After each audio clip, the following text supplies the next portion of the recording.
हाल ही में इटली और स्कॉटलैंड के कुछ वैज्ञानिकों ने दावा किया है कि उन्होंने मिस्र के गीजा के पिरामिडों के नीचे एक बहुत बड़ा भूमिगत ढांचा यानी अंडरग्राउंड स्ट्रक्चर खोजा है।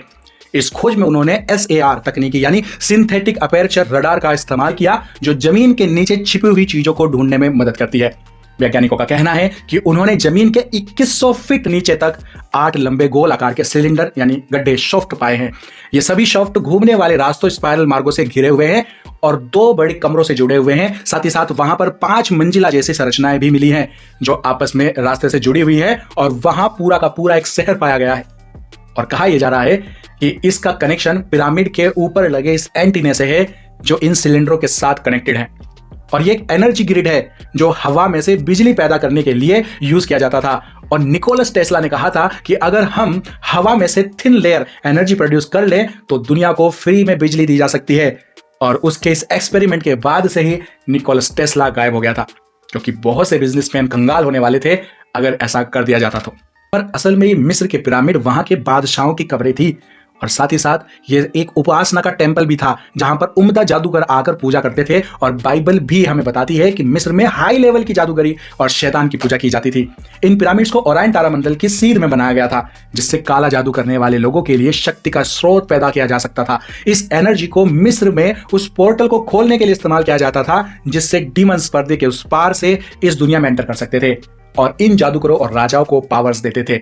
तो बिल्कुल ये पिरामिड जादूगरी और उपासना का टेंपल थे मिस्र में। और ऐसा मैं अपनी तरफ से नहीं कह रहा हूं, आप वेटिकन के चर्च को भी देख सकते हैं जहां पर ये जो पिलर खड़ा हुआ है ये मिस्र से ही इंपोर्ट करके यहां पर लाया गया था। और वेटिकन में भी मिस्र की तरह पोप्स की डेड बॉडीज को ममीफाइड करके बनाया जाता है और बकायदा उसकी वर्शिप भी की जाती है जैसे मिस्र में की जाती थी।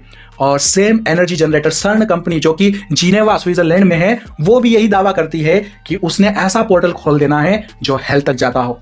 और तो और एलिस्टर क्राउली ने भी यह दावा किया था कि उसने मिस्र के पिरामिड में जाकर अपना हनीमून बनाया था और सैटेनिक रिचुअल्स के बाद AI वास नाम के डीमन ने उसको दर्शन दिए थे। उस डीमन ने कहा था कि आज लोग हमें फरिश्तों के नाम से जानते हैं, लेकिन आने वाले समयों में लोग हमें किसी और नाम से जानेंगे। और बाद में जिसकी फोटो भी उसने बनाई थी जो कि सेम टू सेम आज के एलियन जैसी ही है।